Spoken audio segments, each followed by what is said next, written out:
Hello, everyone. Hi, it's Henry DeVries, CEO of Indie Books International. Welcome to the Marketing with a Book podcast. This is not the Marketing a Book podcast. This is the Marketing with a Book podcast. This is how consultants and professionals can attract high-paying clients by marketing with a book and a speech.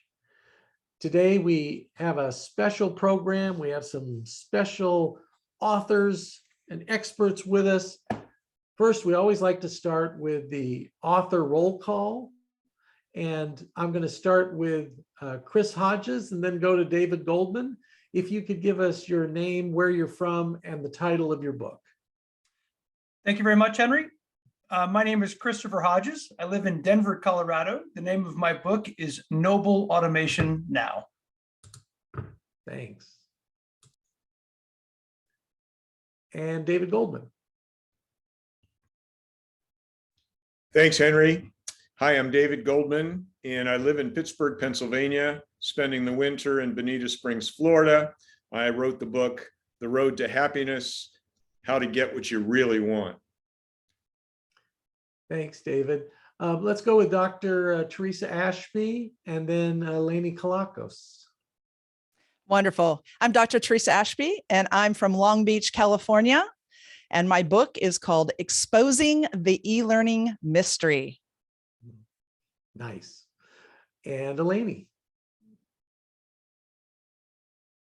And Eleni, you're on mute somehow. Hello. Hello. I'm Eleni Kalakos. I'm in Ann Arbor, Michigan. And my book is called Claim the Stage. Welcome. And Mark Brown. Greetings, friends. I am Mark Brown. I live in Lizella, Georgia. Nearest big town is Macon, Georgia. My book is entitled Deliver Unforgettable Presentations. Thanks, Mark. And Dr. Steve, you can tell us about your upcoming book. Yeah, so I'm Steve Swavely in Hendersonville, North Carolina. And the working title of my book is The Leader's Quest for Optimal Performance. Thanks for being here. Well, Suzanne, why don't you pin our participants today and we'll get into our demonstration. We're demonstrating how to do a book blueprint. And there's 7 questions you need to answer when you're doing a book blueprint. These answers often come out in conversation. So I either have individual conversations with authors, or we have our book kickoff classes and we have these conversations. So we'll start here. It's a lightning round, and we'll go Eleni, Dr. Ashby, David, Patrick, and then Mark. Oh, Patrick, we didn't get your introduction on the author roll call. I'm sorry. Would you give it to us right now? You bet. Patrick McGowan, out of the bustling metropolis of Sioux Falls, South Dakota, also having wintered out of Sioux Falls, South Dakota as well. My book is called Better Video. No, not Better Video Now. That was the old title. It is actually Across the Lens. Across the Lens. Okay, thanks. Well, players, you know how we play the game. We'll go up with Eleni. Eleni, precisely who is your book for in just a few words? My book is for women in leadership or on the cusp of leadership. Nice. And Dr. Ashby. For entrepreneurs who know they should be scaling their business by adding an e-learning course. Okay, thank you. David, who's your book for? Thanks, Henry. I'm going to talk about my book, my upcoming book, Bringing in the Business, and it's for professional service providers who want to bring in more business. Here we go. Patrick, who's your book for precisely? My book is for coaches and consultants. Okay, coaches and consultants. Pretty good. So can I give you a little pushback? Yes, please do. So coaches, consultants, I would also think speakers, authors. Sometimes these all get lumped into one group. Is that fair? That is fair. The other kind of broad umbrella might be independent professionals. Okay. So a challenge for Patrick is it's not as clear cut as Teresa when she can say entrepreneurs who know they need to scale, or Eleni who can say women in leadership or who want to be leaders. So it's a little challenge there. Okay, thanks. Mark, who's your book for? Thanks, Henry. My book is for anyone who has to communicate clearly. Presenters, professors, attorneys, pastors, CEOs, anyone who has to use a spoken word to influence, inspire, or to convince their audience. Okay, so that's a little broader. You probably have a primary and a secondary and all that. Who do you think the primary is? Well, certainly we think of people who are involved in business, executives who have to deliver presentations, those who are in the corporate sector who must deliver talks at work, reporting, and shareholders, those individuals who have to present as part of their daily work. Okay. So, Mark, your book's not out yet. I've edited it, and it is the finest book I've read on presentation skills. Well, I appreciate that. Thank you, Henry. So much good stuff in there. And we've published a lot of good books on the topic, and we've read a lot of good books. There's just so much in there. I really want to encourage people when it comes out to get a copy of that book. Okay. Thank you. Well, let's go around the same order. What is a problem you solve in one sentence? So the point of this is every book should solve a problem. So what is the problem that you solve? So Eleni, we'll start with you. We're going to go in the same order each time. Eleni, the problem. So my book addresses the lack of confidence felt by too many women that keeps them from stepping up and showing up and speaking up in career-defining, influential spotlight moments. Okay. Eleni, can I give you pushback? Absolutely. So doesn't everybody lack confidence in those situations? This is leading the witness, as they would say. Why women? Well, it's a combination of nature and nurture. There's internal issues that have been, in some respects, beaten into us as women that keep us from showing up and speaking up and stepping up, that create limiting beliefs, which create limiting behaviors. There are years and years and years of that essentially trip us into pleasing and into essentially playing small. And that combined with systemic issues from the outside in. Yeah. You So, know, Eleni, I gave Eleni a little pushback there just to show what you might be asked in a radio interview or a podcast. And in working with her on the book, so many studies of how women feel that they're not seen, they're not heard, maybe be better if they just stayed quiet, all these things. So the problem she's solving is a huge problem. It's a big problem. And there's great stories she has about people overcoming that problem in the book. So when you're going to be interviewed about your book, this problem statement question is going to come up all the time. Teresa, what is the problem you solve in one sentence? So my book helps entrepreneurs eliminate the overwhelm and confusion of how to create and produce an e-learning course that sells and scales. So is e-learning much of an industry? Yes, it's a billion-dollar industry and continuing to grow. Yeah, and grow, if you've seen what we call a hockey stick chart, that's the growth curve of that. Yes. And all of us, some of us kicking and screaming have come into the world of this in the last 2 years, and there's such an upside. So thank you. Yes. Okay, David, what's the problem you solve in a sentence? Well, actually, there are two. I'll just give you the first one first. The external problem is professionals, and by professionals, I mean financial advisors, attorneys, and accountants know that the key to their success and their long-term career growth is bringing in more business, and they don't want to feel like salespeople.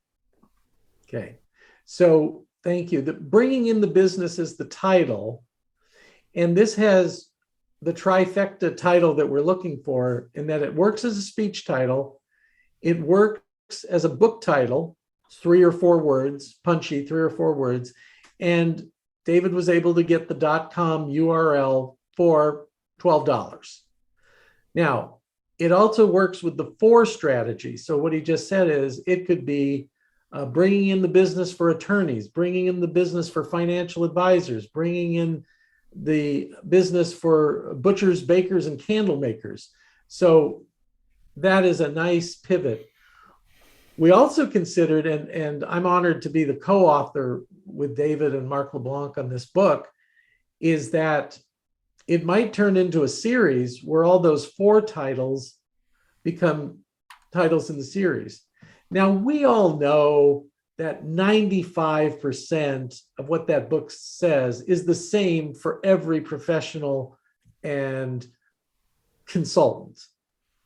However, your audience thinks that they're 100% unique, and they want to read attorneys want to read a book for attorneys. And it's always a decision you make. Do you do multiple titles? Do you do a series? Do you have the one and you just pivot on your titles? So thanks for that. Patrick, what's the problem you solve in 1 sentence? I think I'm experiencing the problem right now, but go ahead. Thank you, Henry. The problem I solve in 1 sentence is simply this: that people. Sorry, I just tripped over my own synapse there. Well, let me do a timeout. Okay, you're on a podcast. That happens. It's no big deal. Right. Just you gather your thoughts, you do it, and say, what I meant to say. It's like a politician. I think what you asked, Henry, is this. So just give me the answer you want to give me. Right. Never answer the premise what's of the the question. problem That's you solve, Patrick? Yeah, that's what I learned from West Wing. Never answer the premise of the question. Yes. No, the problem that I solve is simply this: is that people are not mastering the screen. They don't have the connection and they don't have the credibility when they come across the lens. Not to the degrees that they think they do. Not to the degrees they think they do. We all think we're a lot better than we are. On our video presence, on our presentations, on our speaking, it's sad to have to share the truth with people. Eleni has to deliver some hard truths. Fair statement, Eleni?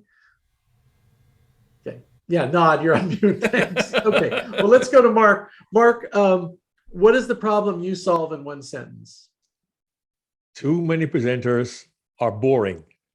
We'll teach you how to be memorable, to be repeated and remembered. Okay. Now, Mark, I want to shift on this. There's something you teach in your book that I would say is almost the flip side of the problem statement. It's the premise statement.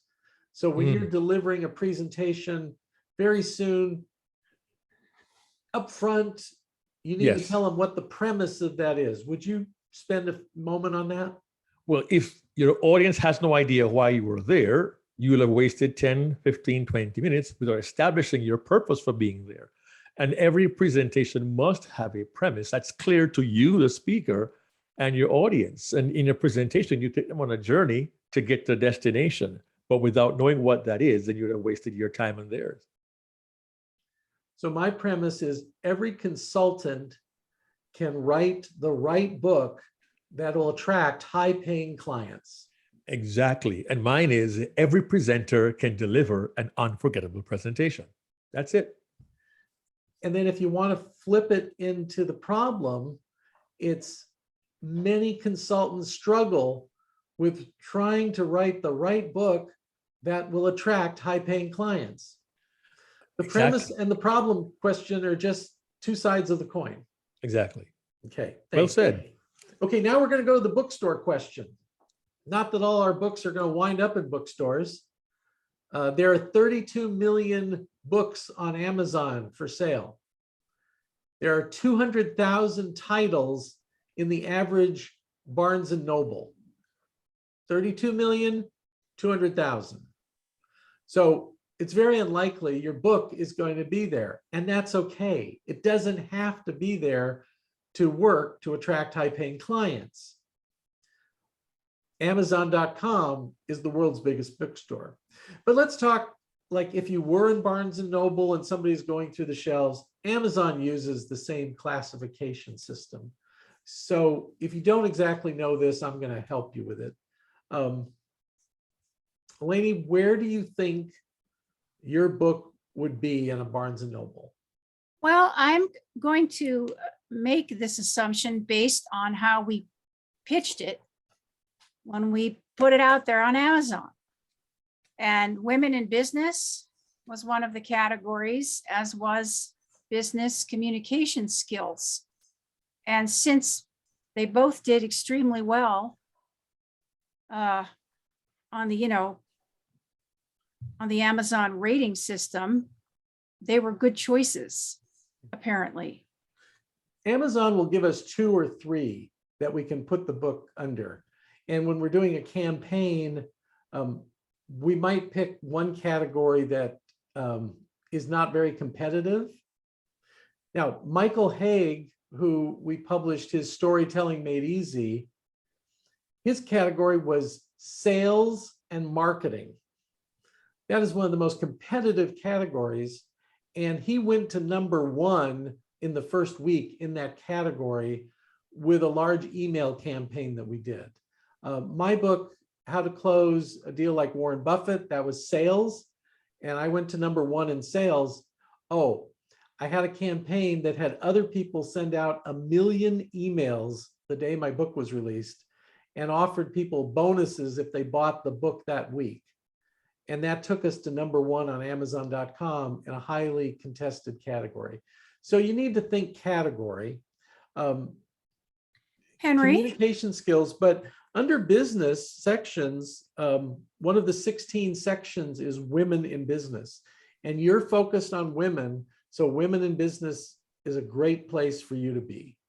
And the other one was running meetings and presentations. And that's where I hit #1, interestingly enough. It's a less competitive category. Yeah. Running meetings and presentations.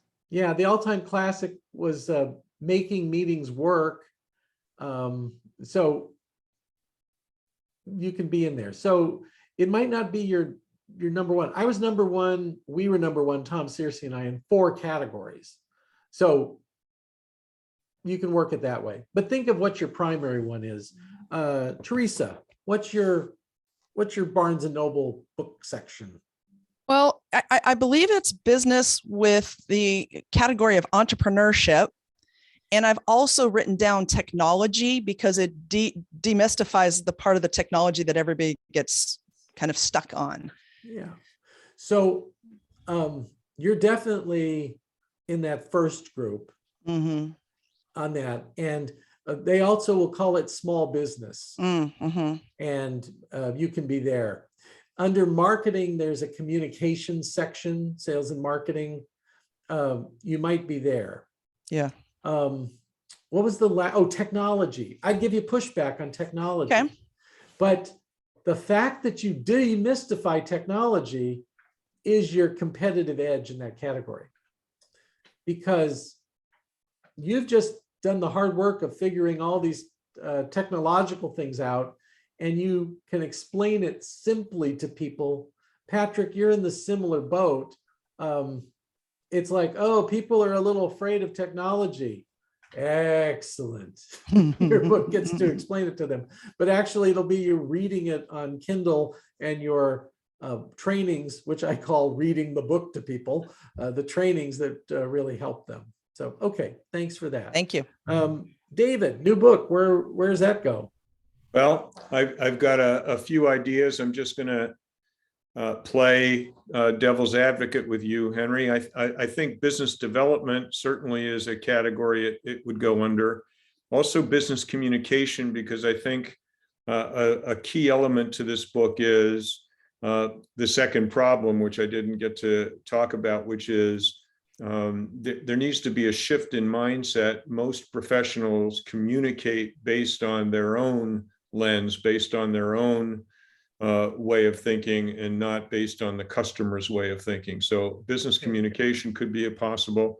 And I think sales and marketing, in that maybe the powers that be are sending these people to learn how to bring in more business. So they need to learn more about sales. So they may go to a sales and marketing department, and then this book might jump out at them because they see bringing in the business for attorneys. An attorney goes, wow, I got to get that book. Or an accountant says, I need the one that says bringing in the business for accountants. Okay, let me unpack that for you, David. Okay, good. In Barnes and Noble, they have 39 sections, and business is one of the 39. You're in business. And then business has 16 subsections. You're in sales and marketing. That's your subsection. And then from there, they have subsections such as business development, business communications, these other topics. If you do stroll through a Barnes and Noble, check it out sometime. Go to a business section, go to sales and marketing, and then see what the subsections are.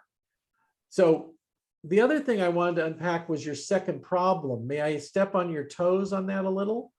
Absolutely. I'm so glad you brought it up. You would think this was planned. So your second problem was the problem you know they have. My bad. I didn't ask the question right. The problem is the problem you solve in one sentence that they say is their problem. Unless they know that's their problem, you don't want to talk about it, because you want to talk about what they want. Right. And usually that's, so they want more revenue. They want more sales and marketing. They want those things. So great. So I just did the same thing that I'm trying to solve for them. Ha. Nah, well, have you ever met a psychologist, on why they chose to go into psychology? So yeah, they can empathize. They can be sincere. Okay, Patrick, where is it going to go in Barnes and Noble? Obviously, well, I shouldn't say obviously. It should go under business, and then I would probably put it either under, if it is a category, I'd go with my primary market, which is coaches and consultants. Yeah, not a subsection. There is no section for consulting? No. So consultants have to look for books within sections. So they would need to look for, like the classic consulting book is, I'm looking for it on my shelf. It's here somewhere. But it's Alan Weiss, $1 Million Consultant. Yeah. So where's that book going to be? And then there are other people that have books that have to deal with consultants, myself included. So where would that book be? So they tend to be, if it's about gaining business, they tend to be in sales and marketing. Yep. Because it's building the business of consulting. Okay. I think Henry, can I ask a question too? Well, I'll ask the questions around here, Patrick. No, go ahead. Well, I was just curious because to borrow from Eleni, I'm wondering if my book wouldn't also, if the second level might be women in business. Okay, interesting. Because I've edited your book, you don't really lean toward any gender in that book. Mm-mm. So no, it wouldn't fit in women in business, because okay. There's nothing there on the cover or anything that says this is for women. Now, Eleni's book helps men. I got to tell you, everything in there is very useful for claiming the stage. Eleni has a background as a New York and Hollywood actress, singer-songwriter, became a presentation coach. Her favorite group is women, to help women. However, Eleni, you have male clients, right? Tons of them. I Yeah. love them all. Yeah. So even though you declare one area, you can still sell to anyone, if you're getting my drift. And people misunderstand me sometimes when I talk about the female market. There are many organizations that I've spoken to that are like the National Association of Women Business Owners. There's Women in Financial Services. There's similar groups. And it's because they're banding together to overcome some of these problems. I've always been welcome to attend these meetings. I've been welcome to speak to these organizations. It's not like they're trying to exclude men.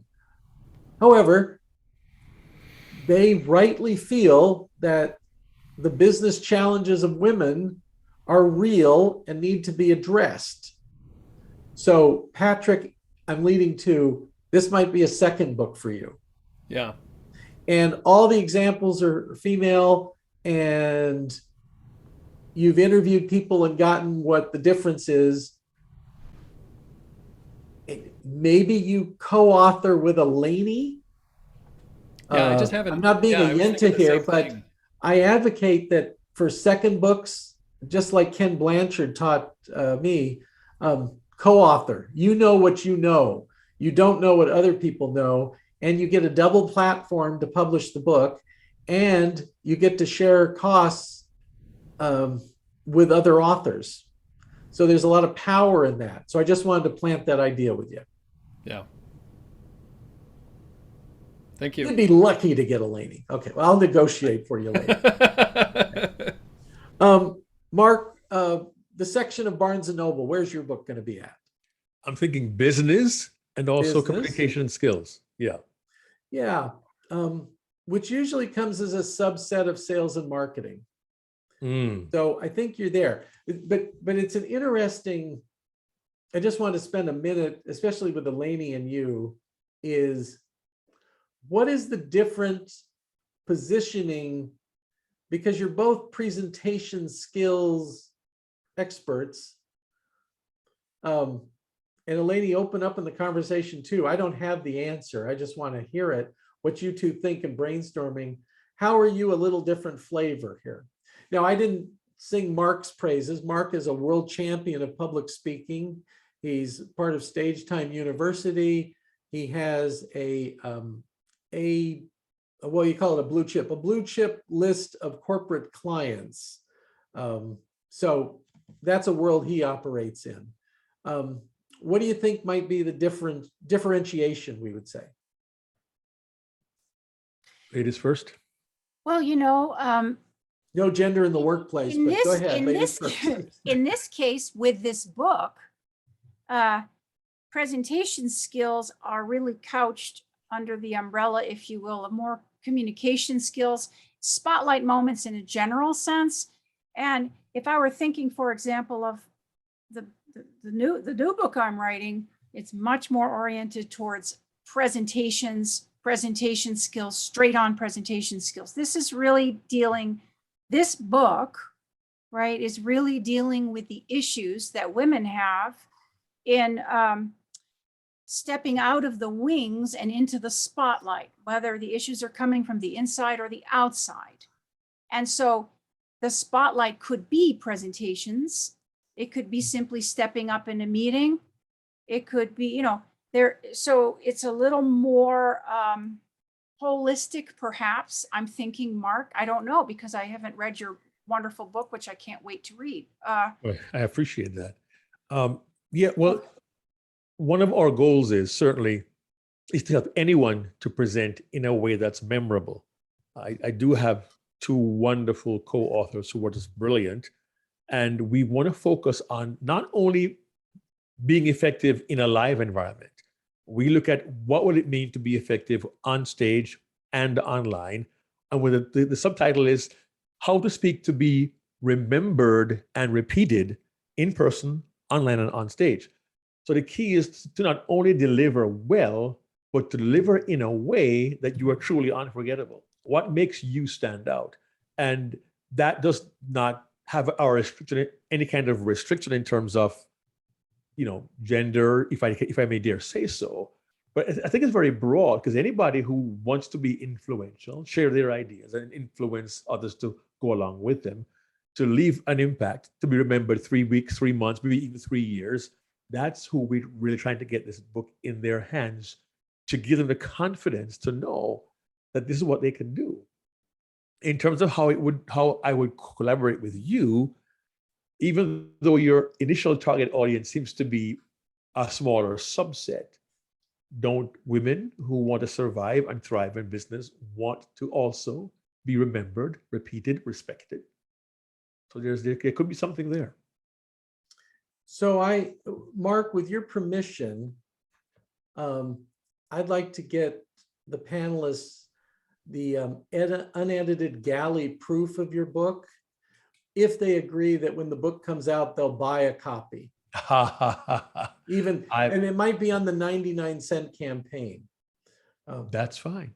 Okay, if I've got your blessing, good on that. Yeah, Mark, I'm also thinking that there's this huge need in the business world for making a presentation to land an account, land a client. Yeah. Patricia Fripp, who was my first speaking coach, or drill sergeant, one of the two, I'm not sure what she was, but if you know Patricia Fripp, dynamite comes in a small package. She's about 5'2", but she wears hats, but yes. She's dynamite. And she shifted to these sales presentations as a lot of her work. Michael Alasso, who is the GOAT, the greatest of all time for Vistage, 1,700 paid presentations for Vistage, but he really makes his money for CEOs hiring him when they're going after the big account. And it's $1 million account. I see you being brought in for things in that nature too. Huge demand for that. One of our authors not here, he's working on his book, Ed Tate, yes. A fellow member of Stage Time University with Darren LaCroix and Mark, and also a world champion of public speaking like these other two people. That's a Toastmaster designation, by the way. So Ed's working on a book about the pitch. Yeah. So it's just that meeting when you're in the room and they're making the pitch.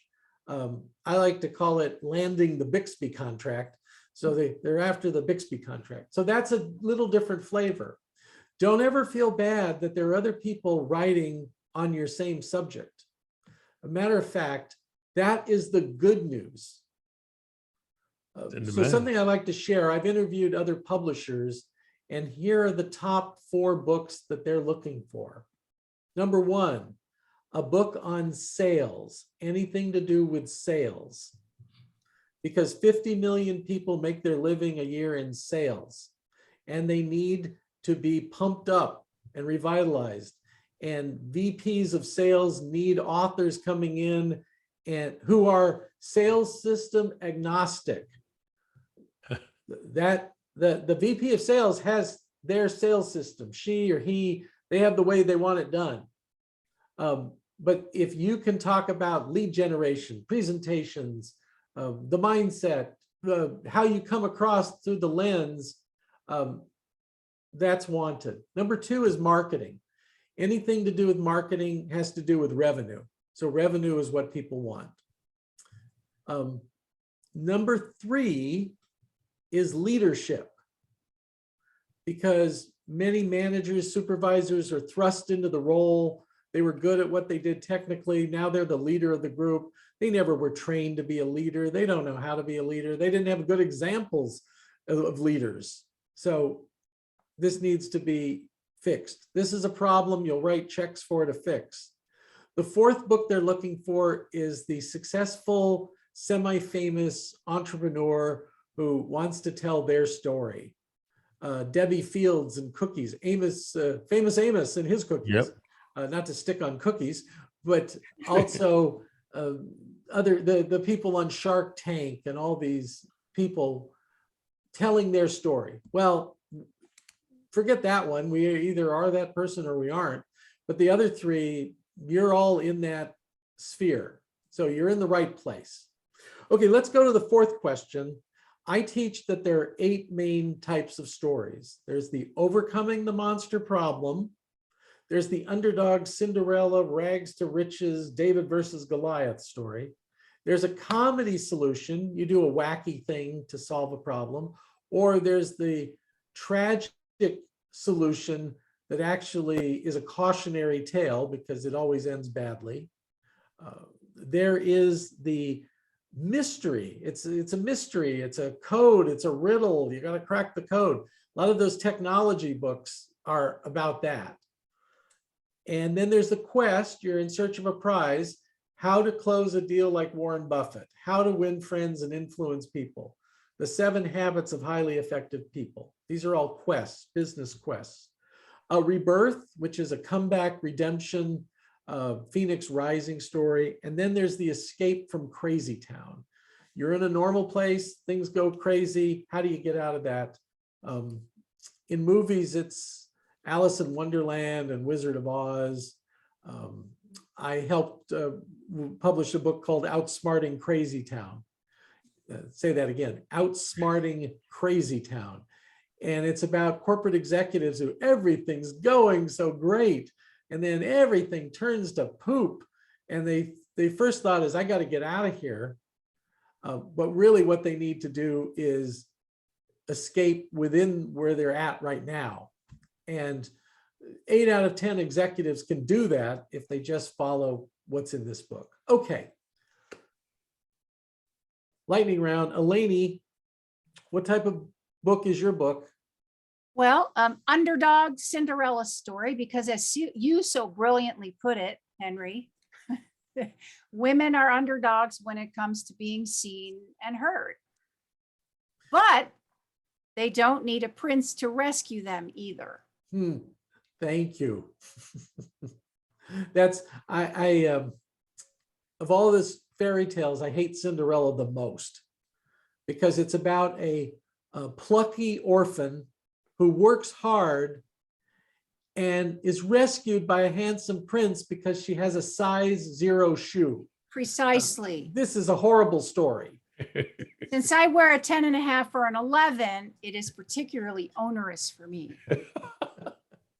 You're a very stable woman. Yes.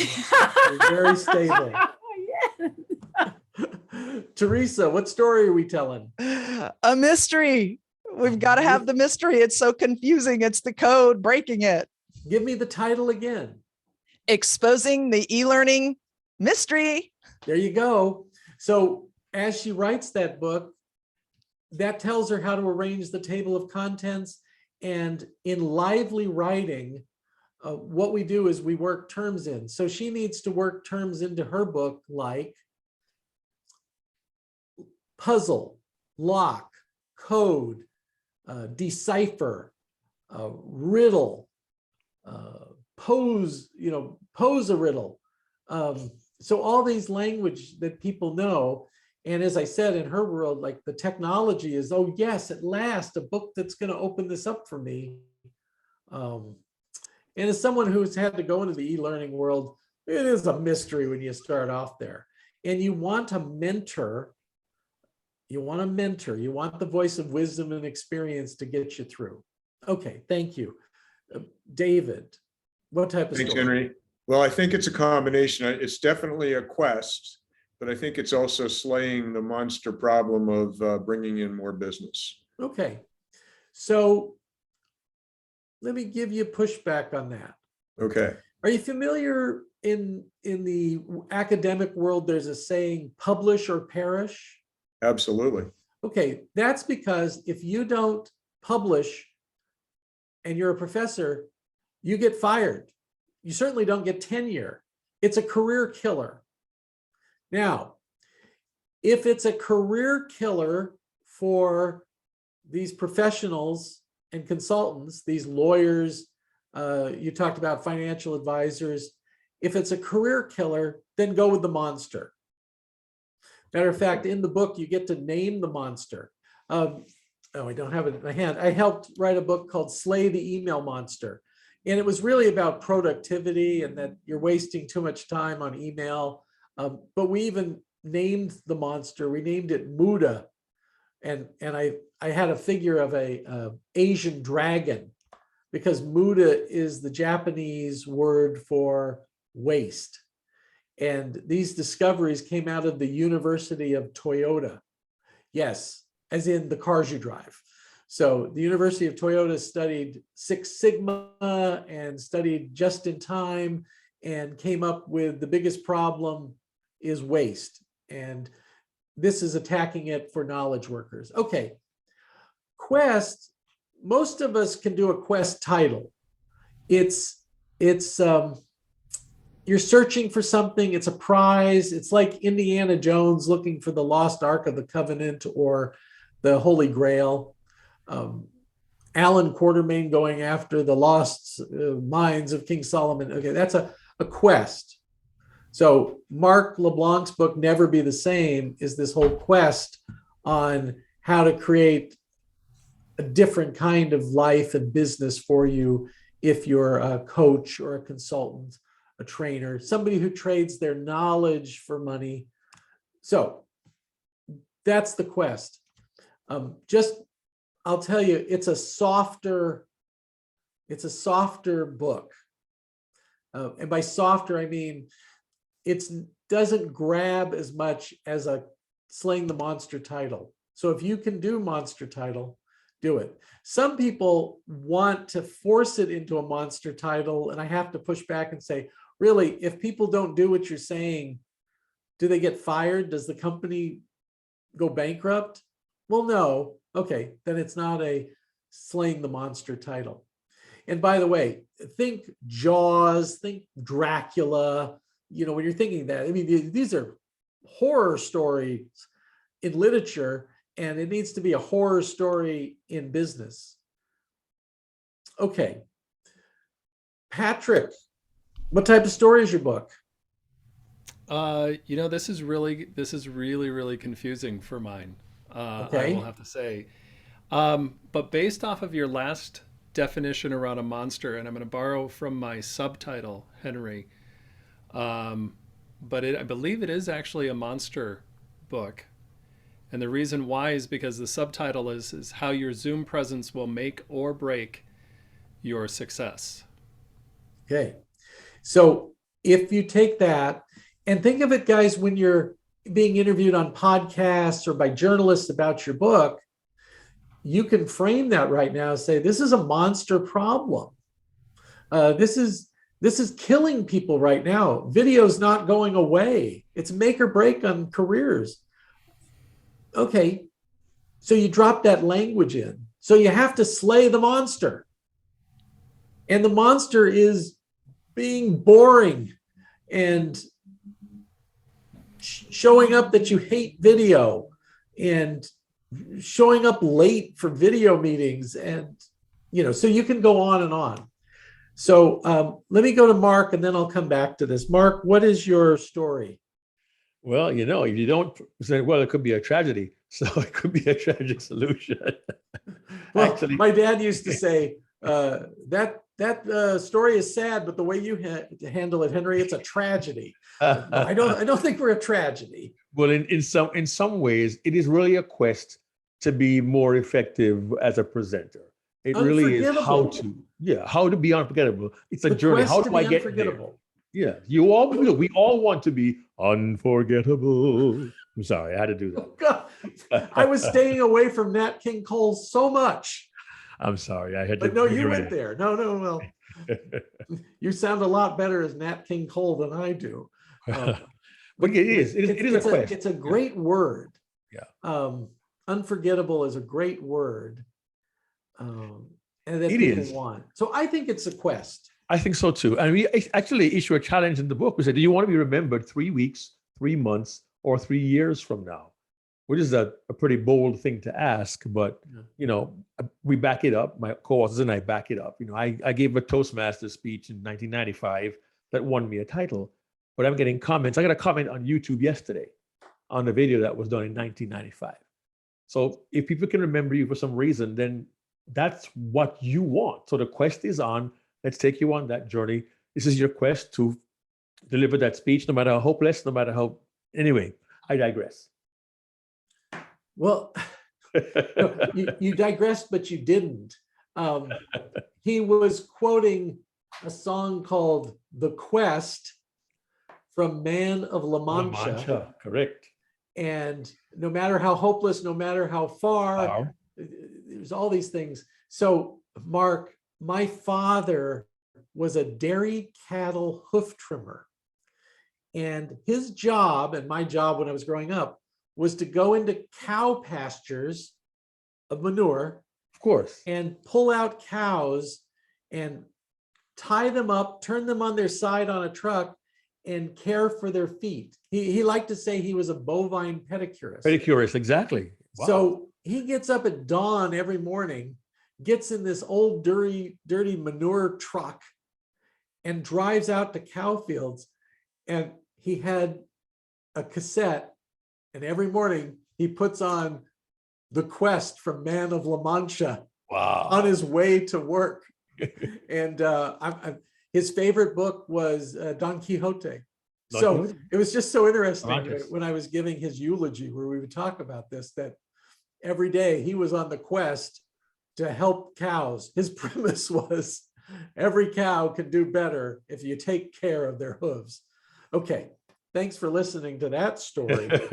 Okay, so why is this important? Why is the type of story? Because it dictates your title and your subtitle.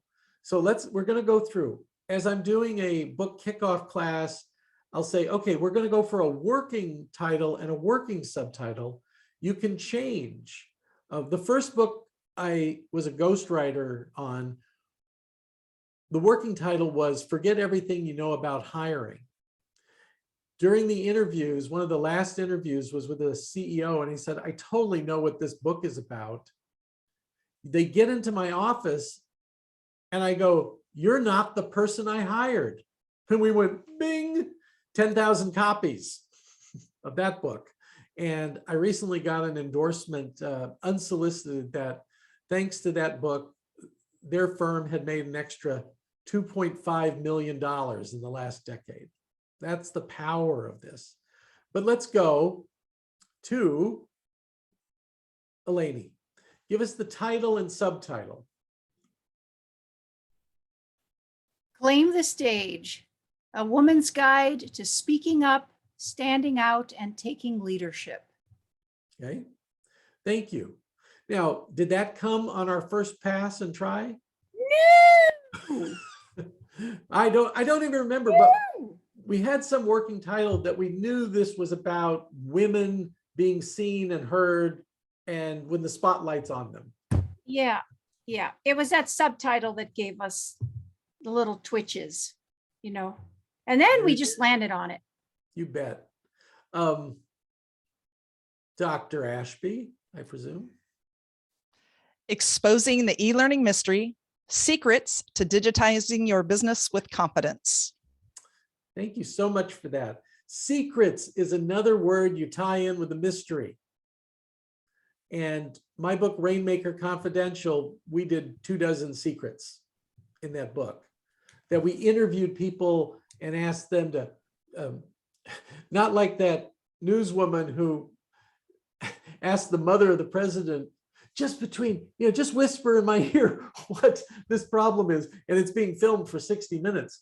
No, we're not doing that. We asked permission to share these people's stories. Okay, great. David, your new book. Well, the working title has been Bringing in the Business, How to Bring in More Business Without Feeling Like a Salesperson. But since we've had this conversation, Henry, I'm starting to like slaying the sales monster. Maybe we'll talk. We'll talk. Our third Exactly. author is reviewing the manuscript right now. So the cement has not hardened on either one of those. In Yeah. fact, I worked with the former president of Stephen Covey Marketing, and he said, you know, we never could decide on the title of Dr. Covey's book. And we were at the printer and just said, screw it, go with the subtitle, The 7 Habits of Highly Effective People, multi-million seller. So there's always time to change when the press is run. So that's a thing to consider. We can look at that. Patrick, give us your title and your subtitle. My title is Across the Lens. My first subtitle is How Your Zoom Presence Can Make or Break Your Success. And my second subtitle is Good Enough is Never Good Enough. There we go. Mark, your subtitle. Oh, you're on mute, Mark. Yeah, title. Title, Deliver Unforgettable Presentations. Subtitle, How to Speak to be Remembered and Repeated in person, online, and on stage. Deliver unforgettable presentations. I'm not sure if it's a command, you can put an exclamation point at the end. So that's always an option. So one of my books is Persuade with a Story, and I put an exclamation point because I'm commanding people, persuade with a story, and it's more active. You can only use an exclamation point for an exclamation like help, fire, rape, something where you're yelling that, exclaiming, oh, poop, I cleaned it up. Or command, halt, proceed. Okay, march or die. That's the motto of the French Foreign Legion, if I remember correctly. Not that I was ever in the French Foreign Legion. Okay, so we're pulling it to a close here. You've all been great. The next part of it is, and I don't even know if we'll have time, I'm just going to leave everybody with this thought. From here, I say, that problem that you solve, give it to me in 6 steps. 6 steps, 6 things people can do to solve the problem. That's your part 2 of your book, the how to do it. You can even name those 6 steps as your proprietary process. We have a proprietary process in Mark's book. Other people, we have it. You can even go as far as trademarking your proprietary process. It's intellectual property you can talk about. In a media interview, you like to give it with, well, here's the problem that many women face in leadership positions. And then you give the problem, and then you can say in the media interview, and here's 3 ways to solve it. Don't give them all 6 points. It's like, the keynote, you're not telling them everything. Just give them 3. Teresa, you're going to give them 3 secrets. Patrick, you're going to give them 3 strategies. David, you're going to give them 3 ways. Just boom, boom, boom. That's all they want at that point. Okay. Thank you so much. I want to thank everybody for being with me today. And this has been another episode of Marketing with a Book podcast. Look forward to seeing you on another episode. Goodbye, everybody.